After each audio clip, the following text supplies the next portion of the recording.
Yes, we're live. Hi there, everyone. I'm Boden. This is Symphony Persona Live. This is an online talk show where we meet amazing symphonians and hope to learn some cool personal stories, professional insights, and get inspiration and some good-natured fun. And we are streaming live from the Lviv office of Symphony Solutions. And today we have the privilege of hosting a sensational guest of honor on our show. We're diving into work, life, balance, family, symphony, values, adventures across the globe, bonds of friendship, languages as bridges, trailblazing in tech, sports and vitality, love for Ukraine, and the art of doing nothing. And on top of all that, let's find out what is it about this title, They Don't Like Me. I mean, our most special guest today is the brilliant Chief Operating Officer of Symphony Solutions, Kseniya Kobryn. Welcome. It's wonderful to see you. Thank you. It's my pleasure. Oh, is it really? Yeah, first of all, let me admit I'm super excited due to the fact that that's one of symphony events where I'm supposed to speak, but the huge difference is I'm supposed to prepare nothing, be accountable for nothing, don't take any responsibility, don't make any preparations. And it's super unusual, not to say like, good afternoon, dear symphonians, welcome to the I'm not doing it. I'm just, following somebody. That's already a new experience and something that I'm curious about. Well, that's what makes you such a wonderful boss, because everything is happening without you involved. See? Okay. Okay. Let's see what will happen. So this is what happens next. On this show, we are trying to learn your amazing life story, but we want for you to also have some fun and learn something new about yourself, okay? And to start off, we always play this game called Never Have I Ever. I'm sure you've watched the show and you've seen us play. Do you mind playing the Never Have I Ever game with us today? I don't mind, but you know, the way how this game is called, I'm always thinking, what will be this game about? But then when you explain and people make this, this is what I have experience in, this is what I don't, then it's kind of clear. But every time when you announce it, so the sequence of words in the title, it's super confusing and kind of not so clear to me what to do. But I saw how other people. Well, I remember incredible stories revealing about some of our guests playing the Never Have I Ever game. So I'm glad that you've agreed. And so this is how it works. I want you to raise your right hand up and spread your fingers like that. I will state something you supposedly have never done before. If you have done it, though, you just put one finger down. Okay? Okay. Yeah, may I have your right or left hand, any of those? Yes, with the fingers spread. Yes, just like that. Thank you so much. We are just about to start playing the Never Have I Ever game with Kseniya Kobryn, the COO of Symphony Solutions. Never have I ever tried bungee jumping. Never, not once. Do you plan to? I can't say that I do plan, but it's not like no, never. If that will be an opportunity and the right moment, or as in one of scenarios could be like, as usually my kids do it, and I'm like, Mom, why you come? Are you scared? Then what should I say? Of course, but luckily not yet. Not yet. Okay. Never have I ever traveled to a country without knowing the language. Traveling to a country that I don't know this language. Yes. Yeah, I did, of course. What was the country? Do you have any preference on my fingers, or I can select myself? Now it's up to you. Okay. Yeah, but you haven't traveled to a country, Have you? I was in countries that I don't know the language, the kind of native language of this country. Okay, what was the country? Like Malaysia, Thailand, Singapore. What language did you speak? Oh, there my husband actually feels super comfortable because he speaks English only a little bit, and they speak same. When I'm talking to them English, it's too kind of advanced and too complex and too professional. And then when he speaks like a little bit, and then the rest just Which is enough. explaining with hands, then it was working somehow better, looks like. Yeah, I was speaking everything possible there. Well, I've asked, or I added this statement for purpose. I know that you do speak a lot of languages. How many? Well, this amount of fingers that is left will be most probably not enough. Wow. Like 6, I think. No way. We will. May I use another hand to count? Is that okay, how many? so English, German, Spanish, Croatian, Polish. I don't know. Russian I don't speak anymore, although I understand. And Ukrainian. Wonderful. Like okay. This. Moving on. Never have I ever stayed up all night to finish work. Yeah. Of course. When was last? But I'm not proud of this. Okay. Just to admit, it's not it's a master class of what not to do, and that was really only once, really. Oh, wow. And I can even explain. So when we had our Ledbrooks Choral project, we might have some guys who were together with me on this project. It was a moment of crisis. And the CTO of the project called us in person to come over to London and to explain, because it was an issue with release and something else. And we had to prepare a kind of explanation and our arguments. And then we presented, and he said kind of, not working, bullshit. And that was already afternoon. And then he said, see you next morning. And we were sitting whole night with a couple of other managers that were involved into this at this moment of time. Well, I wouldn't say that we generated super great set of new answers and that we made it very different. But definitely he has kind of shown us who is the boss here and who is having power and who is right. So that was lesson learned. Yeah, did it work? No, it didn't, right? Yeah. Learn to work agile, right? Not really, but okay. Yeah, it was. Here's another one. I was even not thinking about this already for years. Bogdan, you bring me 2 strange stories to think about them. Okay, let's see where it will go. Okay, let's see where this one brings you to.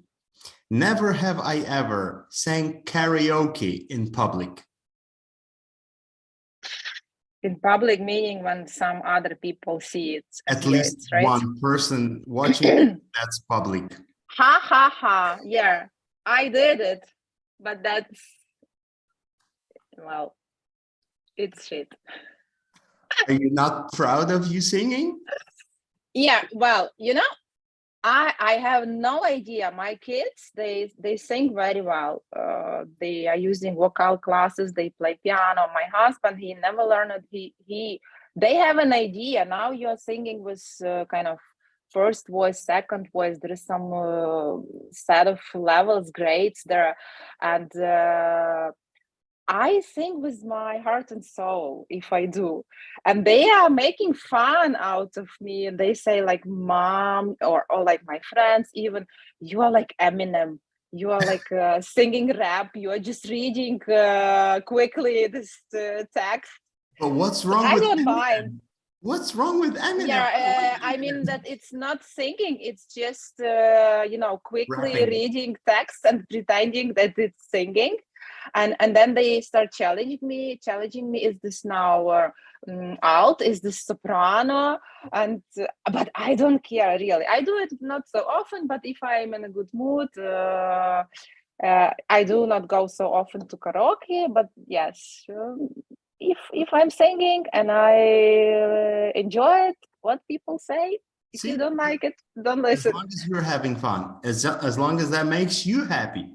Okay, here's this next one. Never have I ever forgotten someone's name right after being introduced.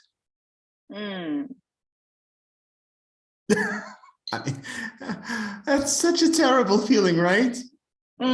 That's so many times. It feels like, penalty. Yeah.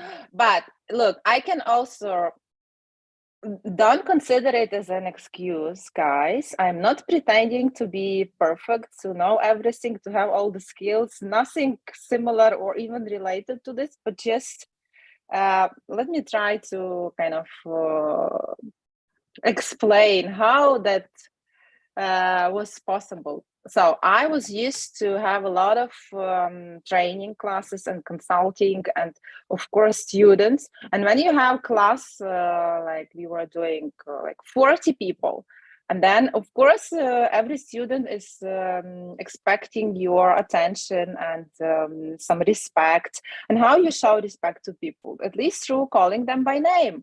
And at some moment of time, I decided that I, as a trainer, as a public speaker, need to know people's name. And I was really good in this, I think more than average, based on my subjective opinion. But I really was putting efforts into coming up with some process and instrument, how I will make myself remembering people's name. Yeah, but I was, of course, failing from time to time, and yeah, I was forgetting. But what I learned, usually people, if you're hiding something or you're pretending, people know it, people feel it. So that's why I learned it. Okay, if I forgot, then I say, look, I like you, nothing wrong, nothing personal. It's just me. Please remind me your name. And that was kind of quickly fixed. It's okay, absolutely. Okay, here's one of my favorites. Never have I ever participated in a pillow fight as an adult. No, I mean, you are a mother of 3 kids and you guys are so active all the time. Okay, never. Yeah, in our family, daddy is making this. I'm more like, have you accomplished your lessons? Have you packed your backpack?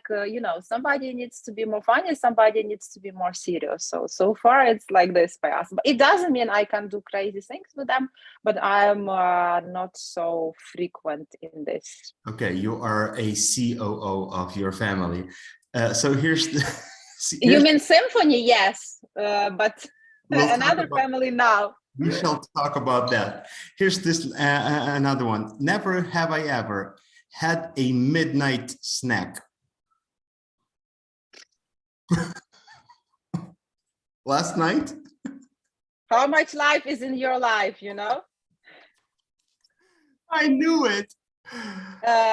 No, I'm not used to eat in the night, but I have no issues if how you say it, city goes to sleep, mafia is waking up. That's what we are even sometimes texting with girls like, are you hungry? Yes, are you hungry? Okay, let's meet in the kitchen. And really, do you have a family chat? Yeah, I do have chat with my older daughters. Wow.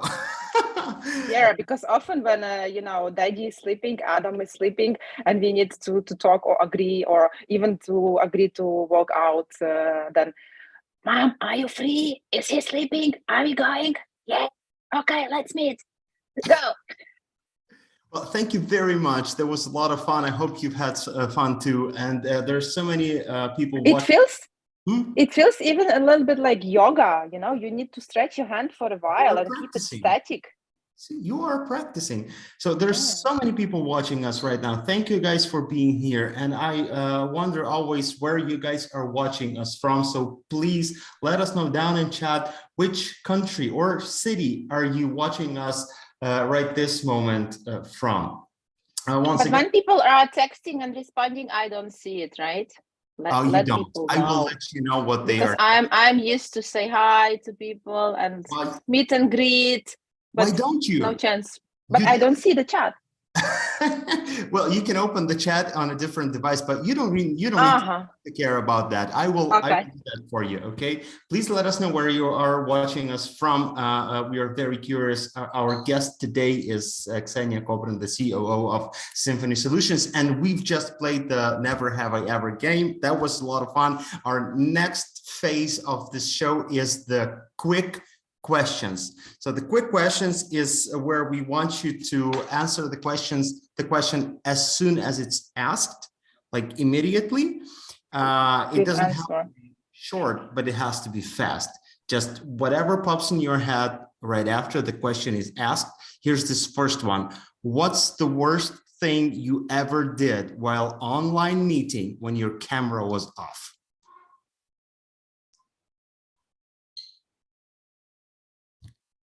Something has to come to my mind, but worst. The most exciting. I will be boring here. You were driving? Driving is okay. Yeah, maybe the only one thing. Oh shit! You what? Okay. Thanks to Valentina and to leadership team, I got used to make training running in the morning, and usually I do it before work. But in very, very rare cases, it can be that I haven't finished yet and the work already started. It was maybe twice. And I remember we had morning sync up, and I just came home and of course, and then I said, guys, please start. I'm here, but I'm joining in a minute. And then I had quickly to take everything off and to change and to wear, the nice blouse and sit like, yeah. So basically what you did, you were having an online meeting being naked. Yeah. Yeah, but it was faster. It was faster. It was like a couple of seconds. Yeah, because I just entered home and it already started, and I didn't want to sit in it, and then I just took it quickly off and wore the t-shirt and was sitting like, and everything was kind of here close to me, all this wet sport suits. Oh, yes, we are all human beings. Don't do it, guys. Of course we are. And you are one of the craziest guests we have ever had on this show so far.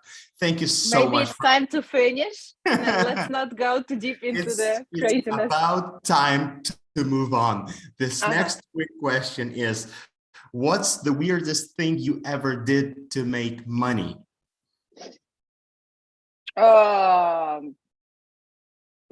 Okay. I haven't done something super creative. For me, it's now like from perspective of so many years after, looking a bit strange and like wired. Yeah, I was when I was studying in Germany, I was having kind of neighboring job, like a side job, street, and wow. If I was asked in the kitchen, because I was working in the restaurant as a kitchen helper, like practically washing dish and so on. If he was asking end of the day me to wash the toilets, I was doing it, because I was kind of struggling to how I can tell him, no, I'm a student, I'm from Ukraine, I'm young, he might let me go. And I was doing it. And then, kind of 20 years later, I was thinking, well, why I was doing it? I could have said that's not part of my responsibility. So it's kind of strange now from that perspective. Well, I did the same, by the way, too. And I had those same thoughts after the years, but well, that was just our experience. Another quick question: name something that you are obsessed with right now. I don't know what is obsessed. You're thinking about it all the time. You want it to happen. You just want that something to become real. I don't know. I think my answer will be quite popular and sad. But the biggest question that is really essential and existential for me right now, it's like, what will be the destiny of Ukraine? That's something that all the time, whenever what they do, is kind of big question mark, and it's all the time kind of. But we're going to be all right, aren't we? Yeah, what is the definition of all right? We are kind of relatively all right now, I would say. Like, I have my water, I have light, I have everything. Okay, I'm boring here, but if you want me the truthful, like to give you a truthful reflection, then it is. That's all this show is about. So this next quick question is, if you had an unlimited supply of one thing, what would that be? Wine. Wine? Wine? Unlimited supply of one thing. What would that be? Health, money, happiness,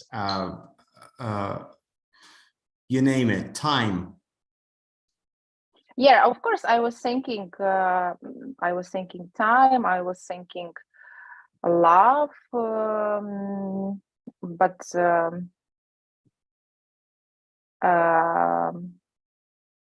maybe understanding. Wow. Mm-hmm. Yeah, because the biggest kind of energy consumer and time consumer is just a matter of me understanding why somebody is behaving like this, why somebody is reacting like this, out of what perspective that action is done or that assumption is created. If I could be closer to people's minds, then it will be a big boost of my productivity.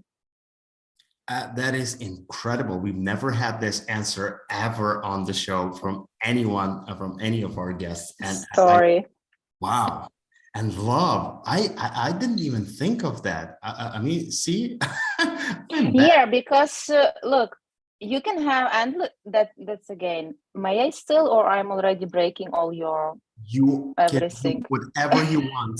Okay. This is look, if you get unlimited amount of time, right? But if you don't know what to do and you don't understand, you don't understand it forever with all the time that you have. Or if you have everything, but you are not doing things out of love, out of empathy, out of sharing, you are not enjoying it, whenever what it is. So that's how it's operating in my head, at least. Nice. Thank you. And here's this last quick question. What do you want for birthday? All I want for birthday is not you. I know. You're married. Taken. I'm taken. Honestly, okay, let me be very open-minded. I love traveling. Okay. And there is very big doubt in my mind. First of all, there is not a secret, and I'm not hiding it. I will be 40 this year in 5 months. Yes. And I was thinking, like, kind of rounded number, and I love traveling, and I would like to go with my family to some nice trip. But there is a lot of back and forth and doubts behind this, because if it's right time, if it's correct, should I still kind of move on, living life at full and enjoy the fact that I am here and I can celebrate at least. Of course, there is no way and no discussions in my head about some big parties. That's my personal kind of opinion. But even a nice trip and travel is always back and forth and question marks. Okay, well, at least we know now what we can or what we cannot give you for your birthday. Thank you very much. Those were a few quick questions, and now we're moving on to these, we call them big questions. That's where we want to get some bigger and wider, brighter answers to the questions that we've announced to be discussed. So family, symphony, and values. All the three of these are here together for a reason. So my question is, how do your personal values align with the mission of a COO at Symphony Solutions? Yeah, first of all, while you were talking, so kind of explicitly making pause between these words, family, symphony, values. In my mind, it was family equal symphony equal values, no dots in between. But that's I'm not exaggerating or anything. I don't need it, but that's really kind of organically how it is working in my head. So first of all, I don't have different values at home and at Symphony and at work. I'm too lazy to, wear masks and to be at home like this, at work like this, and then to change this hats and, pretend. The biggest focus is on to be yourself. Either it's symphony or it's family, and have same values. And I really consider symphony as a big family, as a kind of second family. I remember I took my child once to a business trip, the older daughter, and she met Theo, and Theo like, "Hello, princess." He's often talking like this to kids. He loves kids. And then we came back to the room in the hotel, and she was like, "Mom, Theo is so kind. He's so nice. Promise me you will never leave him." I was like, "Oh, okay. What a promise you're asking now from me." Yeah, and they often sing the symphony, the song at home. It's embedded. It's everything. By me, it's not disconnected. It's kind of one ecosystem, and I'm one person. I'm not living like when I'm working. I'm often thinking about like, has she managed to, I don't know, to do that performance at school at this time? Or when I'm at home, very often I'm thinking about some complex cases for work where I'm lacking this understanding that I would have to have more. So family, symphony, values. I treat symphony as a family. I do respect all the people in our big symphony family. And my values is just to always acknowledge the fact that either those are my kids as my private family, or those are my colleagues as my working family. It's just important to to respect their point of view, their context, that everyone is different, hoping that everyone is trying best, but still to have a warm heart and cold mind. That's maybe a combination. Of course. Let me tell you this. I mean, and I'm being absolutely honest now. With this approach, we are so lucky to have you as our Chief Operating Officer here at Symphony Solutions. Thank you very much for all you do. Oh, yeah. Thank you. I accept it. It's also a skill that I'm working on, and being a little bit more mature, I also learned to appreciate and accept the nice words and feedbacks. I'm pretty confident not everyone thinks same as you do, but as your subjective opinion is taken. Thanks. I know a lot of people at Symphony Solutions who do share this opinion, okay? Now you're scaling it a bit. Okay, thank you. Anyhow, this next topic that we want to talk about is travel. I mean, traveling, and we've called it adventures across the globe. That's a huge part of your life too, and a huge part of your interests. So the question is, can you share one of the most memorable personal experiences that has left a lasting impression on you and your life? Yeah, first of all, true, I do love traveling, but I'm not the person who, there are travelers, they can be like for months exchanging countries and being absent. I just love to have nice holidays and visit some nice country, but not to that extent that I will live in some wild forest, because I want to explore the nature, so that you understand the the limit. The level of your adventurous. Look, most probably the most unusual trip in my life was I lived half a year in Cuba. Yeah, and that was I was 16, so I was celebrating there my 16th birthday, and my lovely mom sent me and my sister, who was 12, I was 15, turning 16, to Cuba for half a year. It was I don't know how we survived there. Was it just two of you? No, it was such a program for kids from Ukraine. Some had some heavy diseases, and some had just kind of rehabilitation program. We were not sick or anything, so it was just an opportunity to send us. And mainly due to the fact that I was talking Spanish, I was volunteering there in the hospital as a translator.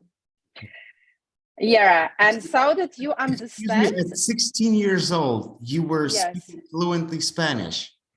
Yeah, I was not so fluent. One of the ideas of my mom was that I will improve it there while being half a year in Cuba with native speakers. I was speaking just regular, but not so advanced as after half a year, of course. Yeah, and that was when I'm thinking back, it's like, imagine ladies or gentlemen being a mom or a dad. It was 2000, year 2000. We were calling home once a week, and you have certain time. You're staying in the queue for physical phone, and it's your time to call home. So, and it's 9 o'clock Ukrainian time and 4 o'clock Cuba time. And then you call home, mom, pick up the phone. And she hasn't managed to pick it up. Or for example, she pick it up, we started talking and the line dropped. The next attempt is in 1 week. Once per week, every Tuesday, 9 a.m. is your kind of window. And that's the only time you can That's it. And we were also writing letters, not emails, like physical, real letters, but they take 3-4 weeks to be delivered to us and also to our parents. And in the beginning, when we arrived, it was terrible. We were even not cleaning our teeth because the taste of water was so different and so ugly to us. And this acucarachas, those are such a big, tarakan. The cockroaches. Yeah, this word. Disgusting They stuff. were so big in these rooms. Yeah, that when you go in the night to the toilet, you need to keep your legs up because otherwise they are, But then, well, that was in the beginning because we were waiting the previous group to leave and us to be moved into houses. And the couple of first days we were living in the hospital because everything else was busy. And we were eating every single fucking day rice for breakfast, for lunch, and for dinner. But for breakfast was milk, for lunch in the soup, and for dinner just as a side dish to some meat.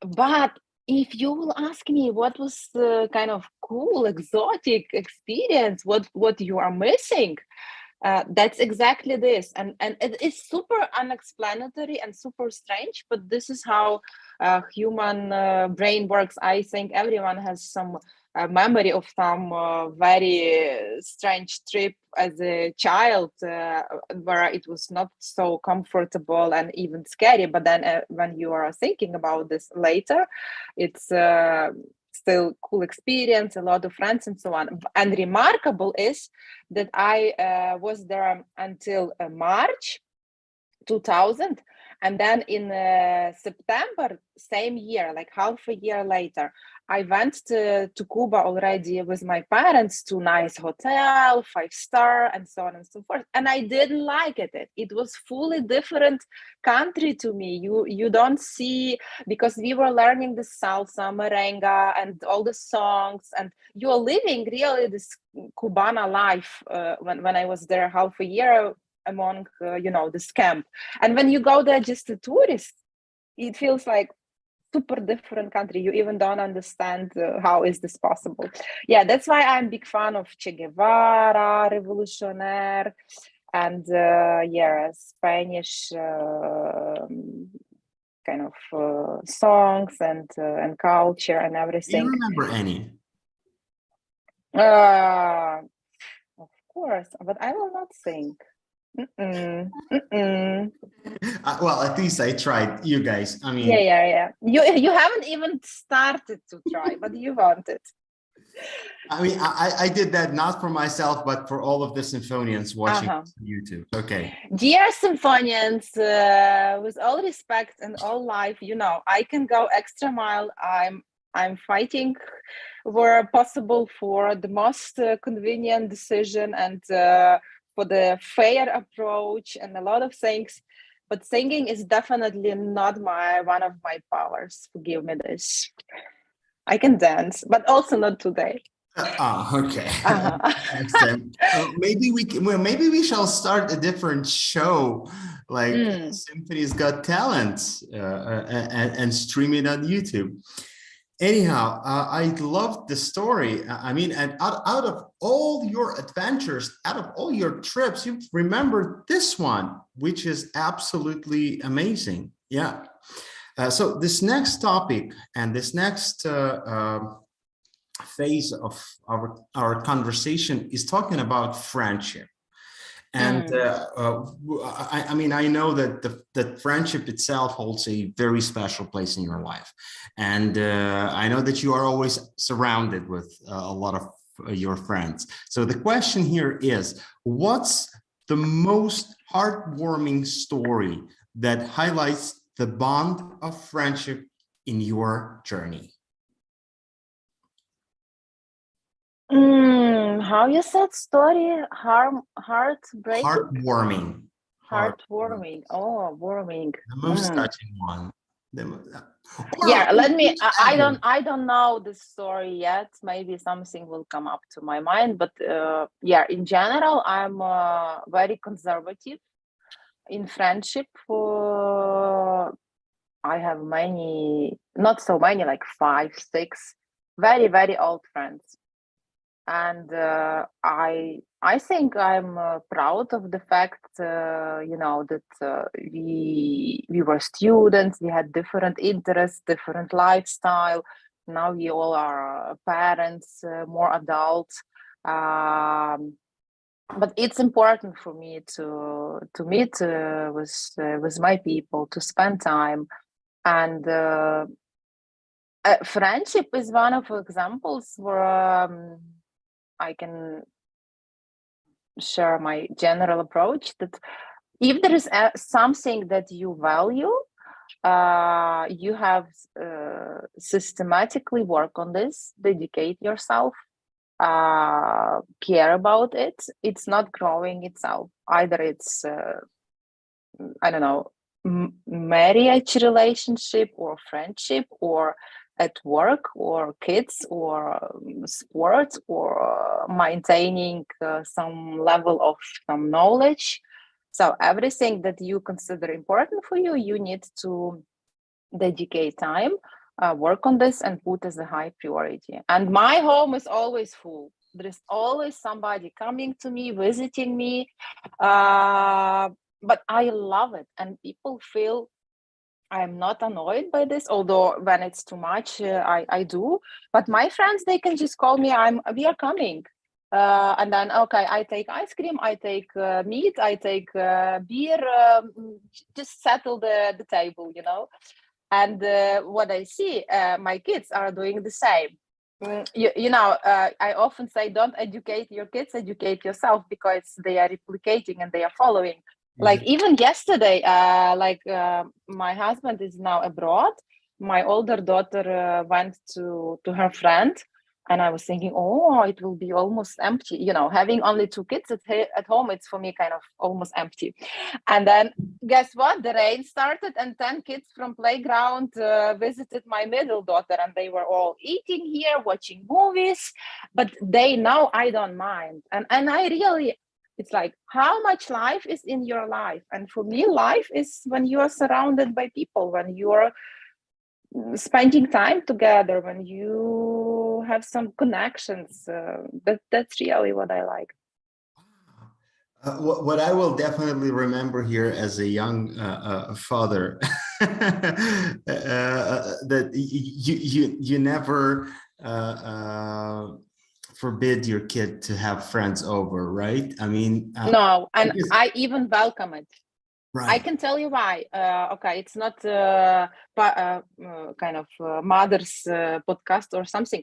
If you allow your kids to invite your friends, you know who are their friends, what are their interests, what they are talking about. You feel the vibe. Okay, nothing is guaranteed. They are not so adult yet, but I want them to be open with me, with whom they are dealing, because at some age, especially being teenager, it's very easy to be influenced and impacted, and it's good to know who is their society and by what kind of kids, young people they are surrounded. Wow. I mean, I'm not taking notes, but I will watch the recording after, I guess, in a couple of years. So this next topic is probably one of those serious ones, but still, I mean, your huge journey in tech world is remarkable. And affair of my life. And we know you've graduated from a technical university in Germany. Graduated equal survived. Okay. So, and now you've become a chief operating officer of a big IT company. And that is all very serious stuff. Let me just take you to a different level of thinking of all that, because I know that you get excited about it. Can you tell us about a fun experience of you being a woman in tech?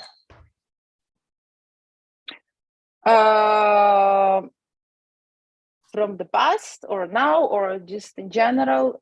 Okay, so first of all, due to the fact that I was studying in technical university, so that you know, graduated were 3 women and 46 men.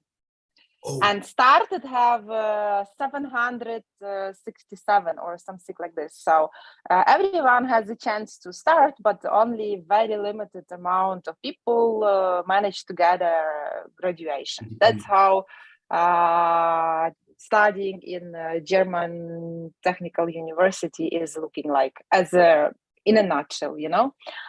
It was one lady from France, me, and also one lady from China. So we were graduated, 3 of us.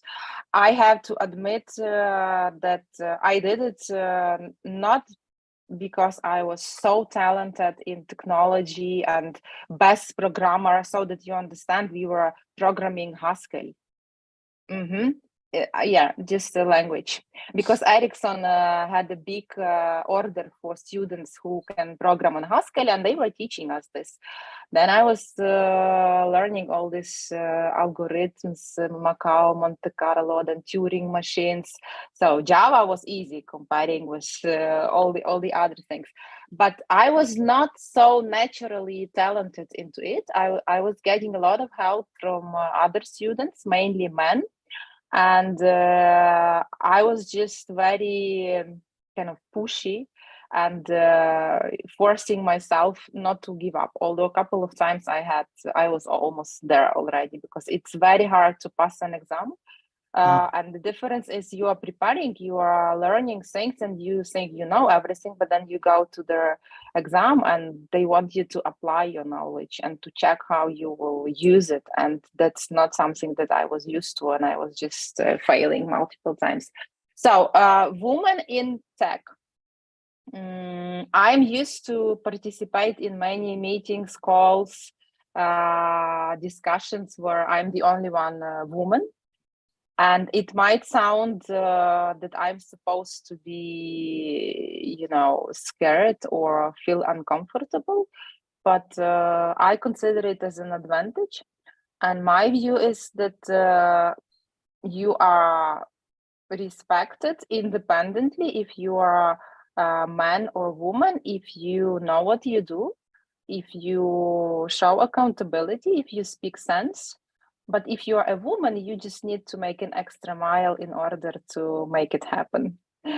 So that's my perception. But in general, if you are not confident and you know the fact that you are a woman, it's automatically putting you in a weaker position, then men immediately feel it. So don't do it. Like I always say, put your hands on the table. Be confident, and then it's not making a big difference. So my belief is that women are often themselves kind of making men doubt due to how they are perceiving things, how they are behaving, and giving this chance of you know, making somebody doubt that you are worse or less experienced. In general, I like groups where there are men only, and it's even comfortable to me. In one of those interviews, you mentioned it's okay to not know stuff. Is that a part of your approach too? And that's something that might be also not so common, and I'm not hiding it. And I'm even proud of myself that I can speak out it loudly. Because I had cases like there is some manager coming to me and, oh, look, Kseniya, there is such a question. I need like your advice, or what do you think about this? And I say, look, I even never heard about this. What is this? Let me Google this word. And he's like, whoa, is this allowed? Is this possible? Are you allowed to respond like this?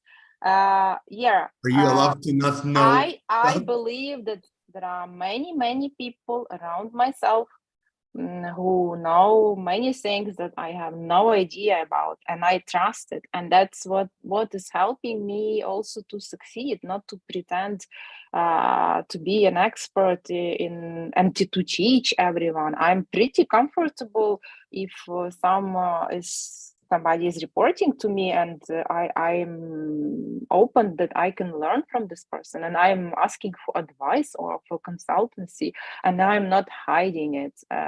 Sorry, it might be not so common, but But that's how it is. that is such a wise approach, Kseniya, big time, of course. Okay, let's move on to this next topic, and that's sports. I mean, I follow you on Instagram, and so many of our Symphonians probably do as well. And your Instagram. Symphonians, where are you? I'm not a blogger. I have multiple hundreds of followers. Well, there's not that many of us. Okay. But you have around 400 plus, thanks to Symphony Solutions. Okay. So we are watching you on Instagram. We're watching you going for sports. My question here is, what is it about sports that lights you up and makes you put those running shoes on? Yeah, look, while you were talking about sports, there is something that came to my mind. It's only not only related to sport, but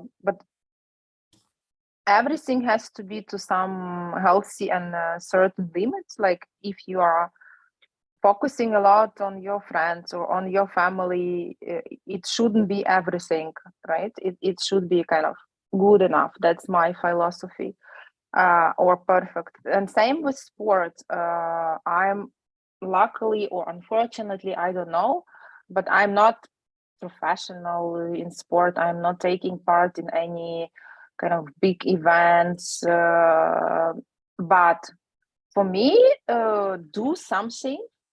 Either it's yoga or Pilates or fitness or jogging, or I started running recently. It's just a must. It's the same as to clean your teeth. That's my subjective opinion, because if you want to your mind to be clear and fresh, you need to keep your body fit. And if you want people to follow you, to respect you, no matter how kind of powerful, how, let's assume, wise and clever you are, the first impression is always first. And for people, it's important to like dealing with this person. And in order to be energetic, to look good, you need to feel good. And in order to feel good, you need to invest and dedicate and spend time on getting it. That means, and I always say, it's better to do, half quality training than perfectly lay down on your sofa. So sometimes I'm not in the mood or I feel tired, but then I say, okay, I'd rather go and do 50% than I do, grade 0, but great. Then I do perfectly lay on this couch, right? I mean, yeah. I will definitely watch the show again. I will have to put that down for myself. Thank you. Thanks for sharing this. And by the way, ladies and gentlemen, dear Symphonians, all of you guys watching us out there on YouTube, we are talking to Kseniya right now, and you are allowed and you are advised and you are asked to ask questions. On top of that, we have a prize for the most exciting, the most interesting, the best question that you asked Kseniya today. And other than going for sports, traveling and being a wonderful COO of our company, Kseniya loves books. And one of those books will be yours for the most exciting question that you ask. What is the book, Kseniya? I usually love when people are involved in decisions that are impacting them. That's why I give a choice. So they have a choice. Yes. What are the options? Guys, I just took those that were on top of the whole bunch of the books that were in my hands recently. But the thing is, I don't know if it's a bug or feature, but these books have marks, Highlights. highlights. Yeah, that means that makes it that means that makes it priceless, because you don't really need to go through the whole book. You can only read the highlights that Kseniya made in there. Yeah, one book is Startup, Scale Up, Screw Up. Another book is Unfuck Yourself. Next book is already for multiple years, but somehow still on The Subtle Art of Not Giving a Fuck. And the last book is The Courage to Be Disliked. That is so much about our show today. Okay, so you guys all have this chance to win a book with the highlights of Kseniya Kobryn. Just make sure you ask a very interesting, exciting, fun question to be answered by our guest today on Symphony Persona Live. Moving on, this next question is, we know you're big on loving your country, our country, on loving Ukraine, and that's undeniable. So despite living abroad and having options, obviously, you've chosen to stay during these challenging times. Question is simple, why? Yeah, first of all, I have chosen to come back when I was graduated in Germany. So I have German graduation of information engineering and management, so I can kind of officially, legally take job there, have social package, everything. I do speak language fluent, I live there, but that my plan was always to get the knowledge there, get experience, and come back. And I was never deviating from this plan. And one of the reasons why I completed a diploma in 5 years, it's because I wanted it to be faster and to be back. Those who study abroad, they know for Germany to get it in 5 years, it's super speed.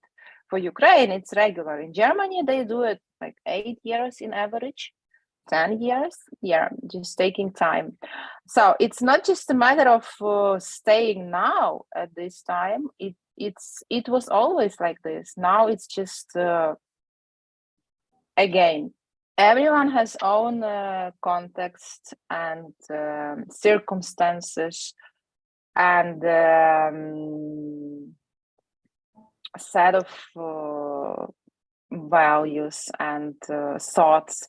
And I really thoughtfully and with my whole heart respect everyone's decision and opinion. And like, we don't know why somebody is making things like this or like that, and what is the context. Let's admit it. But my personal view is like, before the full-scale war started and this horrible Russian aggression came to our land, I was even making posts often, although I'm not a blogger. I'm just from time to time publishing something that is on my mind. And I could have lived in any country. And even when I was like 7 years ago, from time to time, I was applying for jobs like in Singapore, in Ireland, just to check if I would go through interview process and if I would get an offer. Maybe people also do it similar. But for me, it was not just a matter of another role or another company. It was just a matter of how far I could go. So, and I really had offers. You mean? Geographically, Okay. yeah. I was applying in Australia, for example. just out of curiosity, if they would take me, or I'm so, different from what they are looking for. I was doing this exercise for a while, like 2015, 2016, just to check. And then, for example, I'm getting an offer and I see the package, and then I was thinking, okay, I will have to pay so many taxes, but I can send my kids to such a cool school in Singapore, the private one. And so I had this, but that was more to kind of, to validate how strong and how long term I'm, sticking to my choice, challenge myself. I was not born in a family with very strong Ukrainian traditions or anything similar. I don't know where it's coming from, but yes, Ukraine is for me now priority number one. I know many people who know me, even our customers. They can't say it so directly, but I see often, especially when we are on call, and I say, like an example from Symphony Live. We were supposed to have a call, and it was a guy from Germany and from Poland.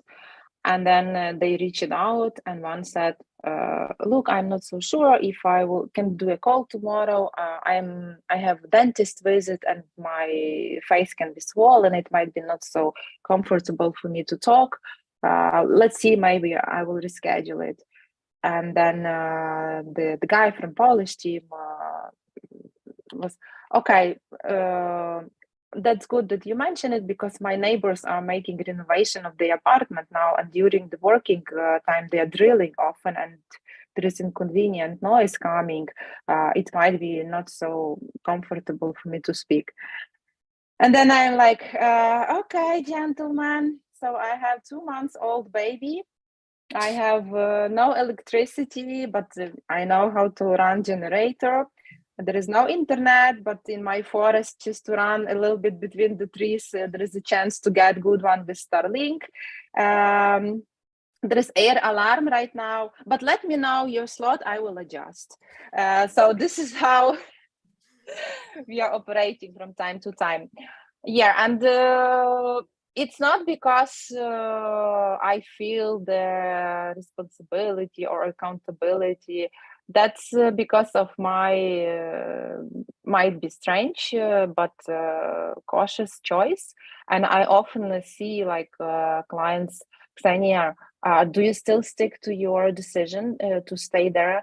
You have 3 kids. Just remember, you are very welcome to come over anytime when you feel it's time. And I'm okay, thank you. Of course, I'm grateful, but people often don't understand. Yes, I'm big supporter of Ukraine. It's a very big mental pain for me, what is going on now.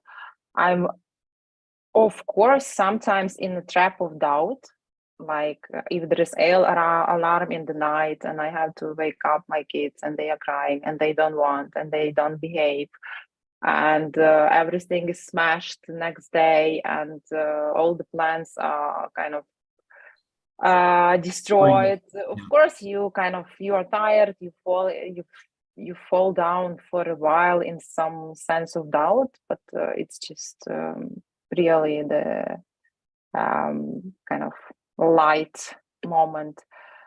In general, I'm realistic. I have no pink glasses, but I don't know when and I don't know how, and it's a very painful that so many people are dying and are getting wounded and there is no end. But for me, Ukraine always existed, is existing, and will always exist. Thank you. So long as I live, at least from my subjective opinion. And I'm a small person in a big world, but I don't like to be kind of public about this, but let me put it like this, I do things where possible. Okay.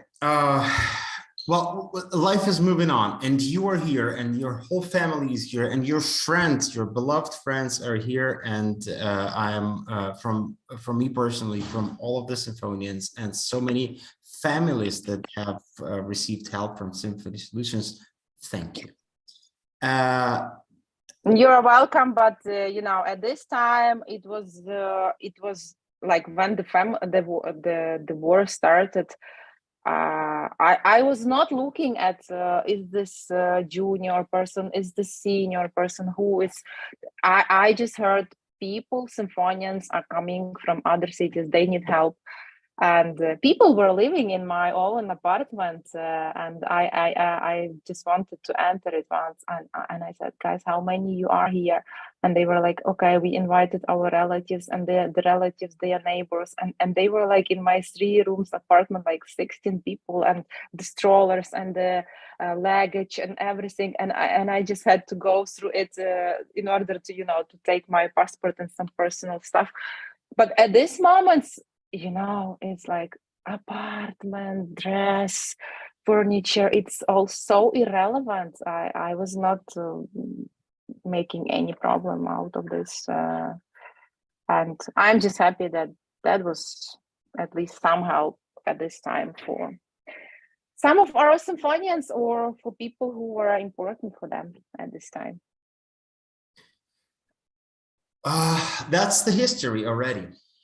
Anyhow, one of the last questions here, and one of the last topics is, now let us talk about the art of doing nothing. We are escaping those sad thoughts, and I really want to know how you master that skill of doing absolutely nothing, and who helps you do that.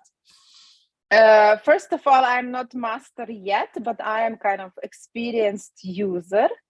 Let me put it like this, of the art. Although in the last period,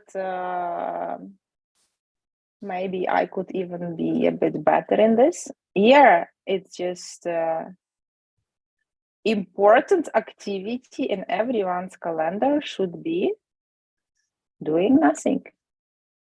And cautiously admitting it, and planning it, and realizing it, and not hiding it, and even being proud of it. Doesn't matter, 1 hour per week, half an hour per day, 1 hour per year is not so helpful, but at least to start. Because I was at some moment of time realizing myself that not of all the time there is a need and demand to do something. Why? How I'm sitting? Why I'm sitting? No, I'm not supposed to sit. Let me go and do this. Let me check. Let me respond. Let me, I don't know, go. And you're all the time like this hamster in the wheel without any escape, any rest, even on vacation. Let's go play volleyball. Let's visit restaurant. Let's, I don't know, go to visit museum. So I learned you are sitting down, looking straight, or laying down, and just do nothing. And I was in a dialogue with myself. Okay, is this not correct? Are you lazy? Are you strange? For me, it's some certain level of maturity, and usually the puzzled, like the complex solutions are getting unpuzzled at this moments, or you really feel like, okay, now I'm after doing nothing, I am ready to rock, and to do this and that, because you really make this pause. You feel this difference. It's like when you are sleeping, you are waking up. You feel, I was sleeping enough. Now I woke up, and then I will be sleeping again. And there is kind of this distinguishing. And when you're all the time doing something, you are doing it kind of already mechanically without, speeding up or being boosted, because there is no break, there is no stop. And if you make this cautious kind of break, close the chapter, this feeling, then you go to new one, and new one is always like fresh and with more energy. It's not by incident that the movies are done with different series, like that there is night and day. It's biologically like this, but we decided, human beings, that we are so smart, and we just have all the time to do something in order to be successful. So it might be revolutionary, but in order to be successful, make your time for doing nothing. Wow. The only question I have left here is it billable? It's an extra mile in your personal development. And trust me, that will be one of the biggest learnings and one of the biggest skills that you can use forever. Because if you are learning now new programming language, in 5 years, it will be new one and not actual anymore. But that one will be still actual and valid. That's my subjective view. We got you. We got you. Thank you very much. I have only one last question for you, and I hope that you guys have prepared your questions. Please just use this moment and drop that question that you want to ask Kseniya Kobryn down in comments on YouTube. And one of those, is it 4 or 5 books? One of those 4 or 5. 4. Yeah, one of those 4 books will be yours, up to your choice. My last question is, the title has been sensational and very intriguing, and people have been asking me, what is it about? Why does it say they don't like me? And we have Kseniya Kobryn, Kseniya's photo on that banner. So it says they don't like me. My question is, who? Give us names, addresses, and the contacts. Or give us whatever stands behind this whole story. Why does it say they don't like me? Yeah, first of all, I was in the office today, and 2 people asked me, like, Kseniya, what's wrong? Who doesn't like you? What happened? What is the title? I will not give you all the addresses and all their names. I just know some of them. But it's not something made up. It's fact. It's true. And I hear sometimes such stories. Ooh. So in general, if like a little bit to summarize it, there is perception is a killer. Sometimes I know that some people who just know in general, like, here's Kseniya, here is how she's looking like. She has family, she has 3 kids, she has important role, she made her career, she's successful. That's all what I know. And by the way, I heard she's such a bitch, she's such a bitch, she's such a bitch. Even without knowing you at all. I'm used to it, I can we were even joking that I can win some competition, like top often call it person.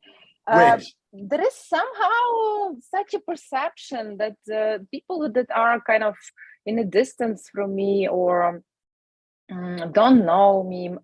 Of course, in my role, I'm direct, I'm challenging, I'm not always asking comfortable questions, just out of the fact that there is somebody who is this and that. It's already building some, kind of distance and some perception.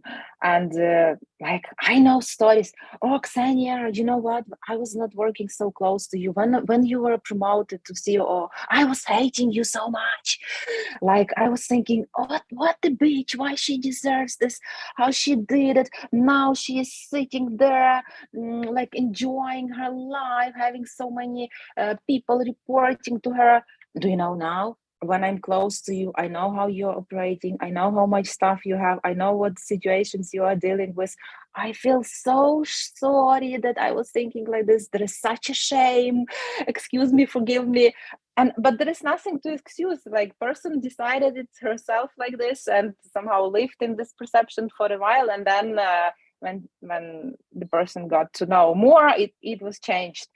Or like I had a person who was delivering fitness trainings to us, and I heard that she's often, when I'm joining the training, she's scared to deliver a class because I am somehow, again, maybe such a bitch or whatever.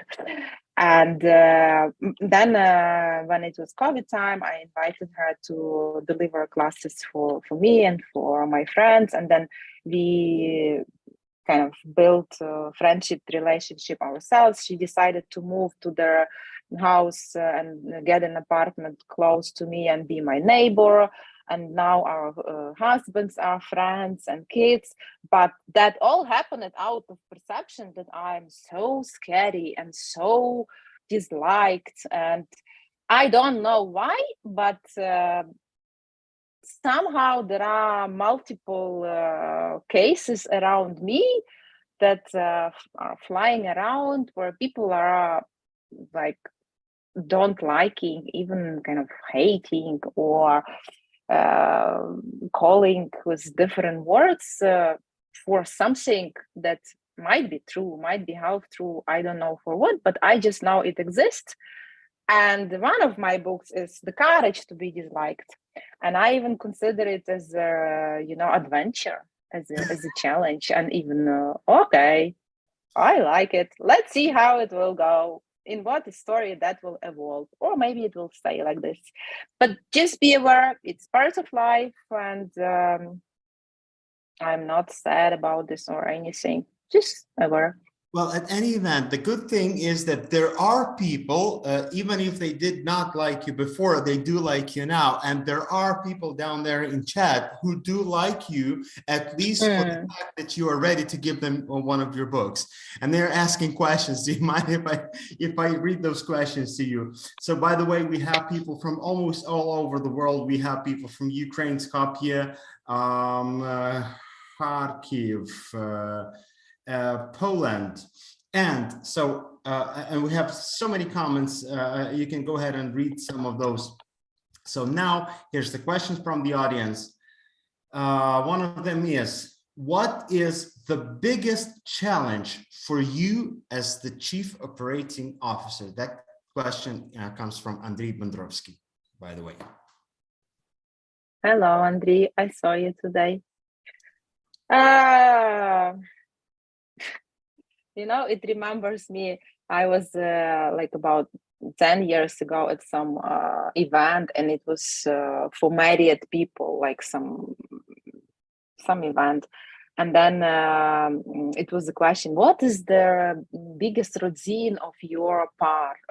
What is the peculiarity of your... And then different young couples were saying, in our case, it's trust. In our case, it's love. In our case, it's respect. And then it was one guy who said, okay, well, I'm married 15 years. Every day, new peculiarity. So my answer is, if in short, a little bit similar, like, the main challenge is that you never know what is the next challenge. But in general, if to summarize and not to go to any particular cases, my biggest struggle is always this balance between professional and human. Thank you, Andriy. I hope we've answered, Kseniya has answered your question. Next question comes from Ivana Dianovska. If you could teleport anywhere in the world right now for a spontaneous adventure, where would you go and why? Nice. For spontaneous adventure? Yes. Where would I go and why?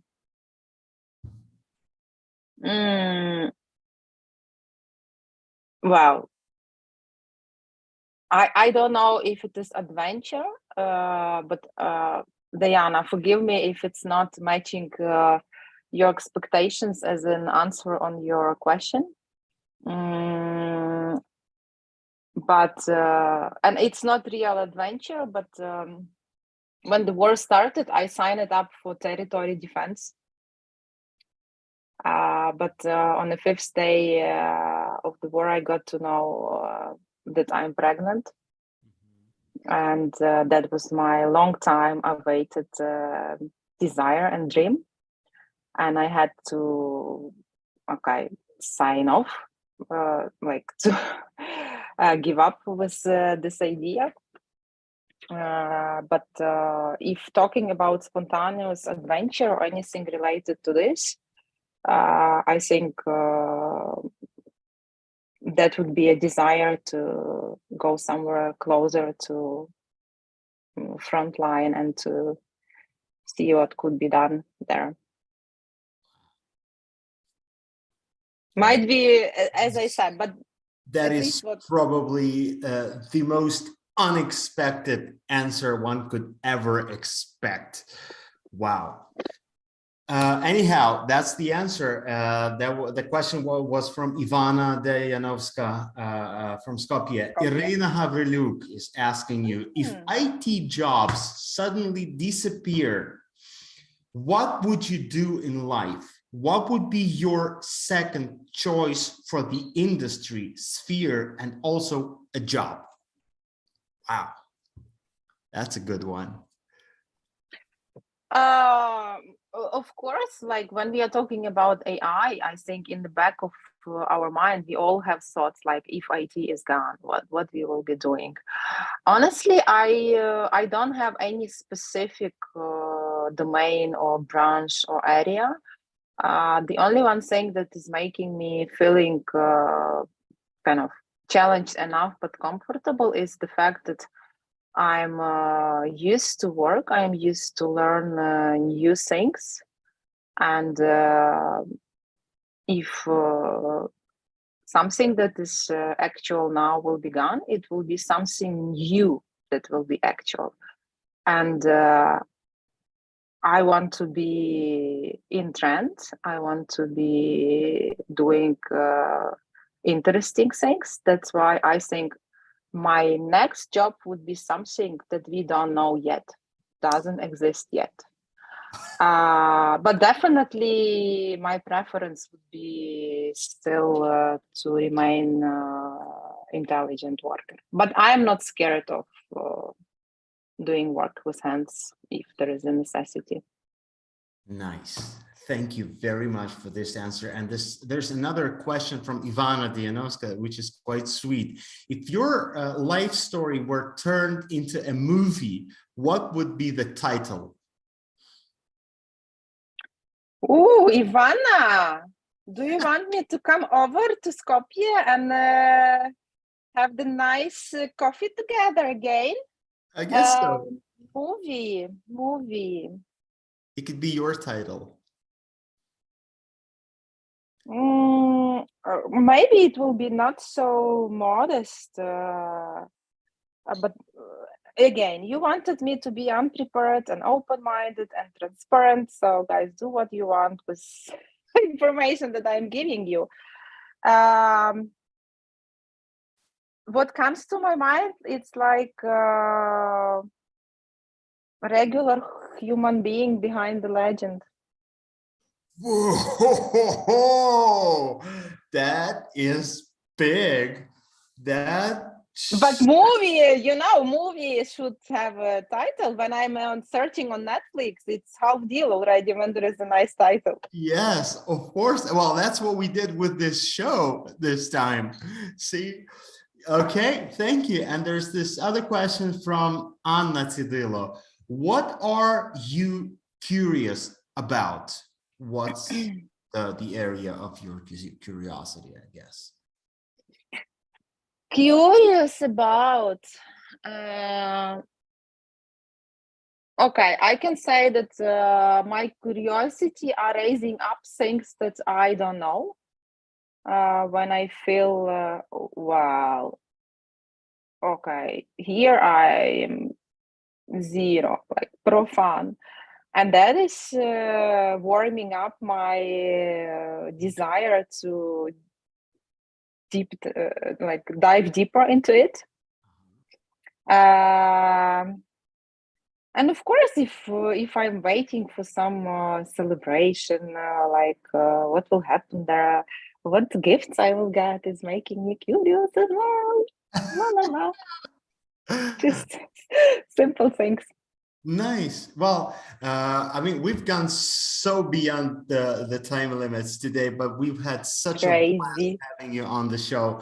And thank you very much, all of you guys, for watching, and all of you who watches the show after we are even done with the live stream. Thank you for joining. Thank you for doing this.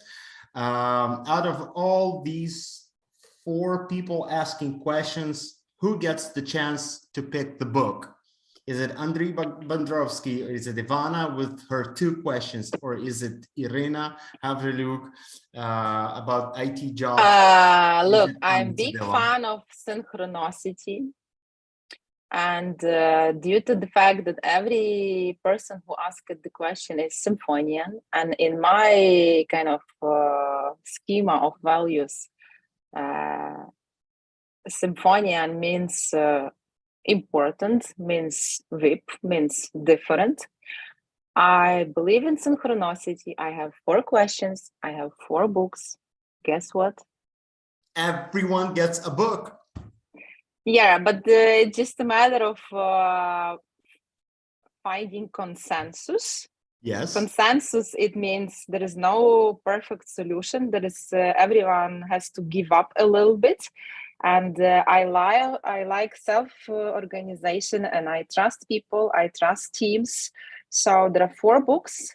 It's up to you, without fighting and arguing too much, to distribute who gets which one. But there are 4 questions, 4 books. I'm not in an unpleasant situation to choose, because I have to admit, all the questions were making me thinking. And I also have to admit that I'm a type of COO where I know it might be a plus, it might be a minus, I don't know. It's just a matter of statement and fact. But I know many symphonians in person, by name, at what project they are, what they are doing, who they are, what is their personality, what is their story. That's sometimes helping me, sometimes it's distracting me. Like, there is some financial report, with 300 lines and 100 columns, and I'm like, no, person X is not on this account. He was moved yesterday from this account to another account. And then finance team, well, but the report is from last week. It's not actual anymore for me, because due to the fact that I am just so much bended in the organization, I just know many people. And of course, I know Andriy, I know Anya, I know Ivana, I know Ira. It's just a pleasure for me to make a gift for them. Of course. So you guys now have to decide who gets which book, and please just approach Kseniya, text her, make the decision among yourself. And well. What is it? No. Please approach Bogdan. Okay. He's running the show. He's owning this task. It's his accountability. Books are available. That was about shifting responsibility and making me. Here we are switching the COO back again. Okay. But yeah, at least a little bit. I will take care of that. Okay. Thanks. I just believe you will do it much better than myself. I will do my best. Why. I will do my best, and we will come back to you with the decision who gets which book, and I will text you very, very soon. Thank you for your honesty. Thank you for your openness. Thank you for being such a wonderful person you are, and thank you for being on this show today. Thank all of you guys for watching. We've had such a wonderful time together. I hope you won't regret these hour and a half with all of us symphonians on this Symphony Persona live talk show. We wish all the best to each member of your family and all of your friends that you love so much. And may God be with us, and we will see us again very, very soon, all together, all symphonians in one room. I really, really hope for that, and I truly believe that that's going to happen very, very soon. Next Symphony Persona Live comes up in September, but this month is all about another event, which is a rooftop summer jam virtual party. Yes, go ahead and register. Thank you very much for your questions. Thank you for joining. Kseniya, thanks a lot for being on the show. Yeah, I am first of all sorry that it took longer. When you are saying bye to me, I even feel like I started regretting that it's over. I love talking to people, and I have not so many opportunities to speak, not work. It's a little bit strange to me that I don't see you guys. But those who are watching, thanks for being with us. Thanks for making yourself curious. What will happen?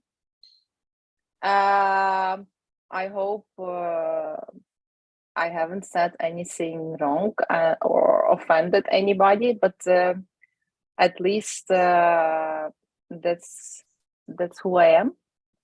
And I have to admit that big part of who I am is to a very big extent thanks to all of you, because I'm guiding, I'm leading, but whole big family is staying behind, following, contributing, being loyal, being dedicated, trying hard, falling down, making mistakes, getting feedbacks, reconsidering, but using the moment. I would like to say that Symphony, it's not me or Tower or leadership team. Symphony is all of us, each and every person. All of us together. We were live on YouTube with the wonderful Symphony Persona, who was the Chief Operating Officer of Symphony Solutions, Kseniya Kobryn. Thank you very much. Bye-bye. Take care. Bye-bye.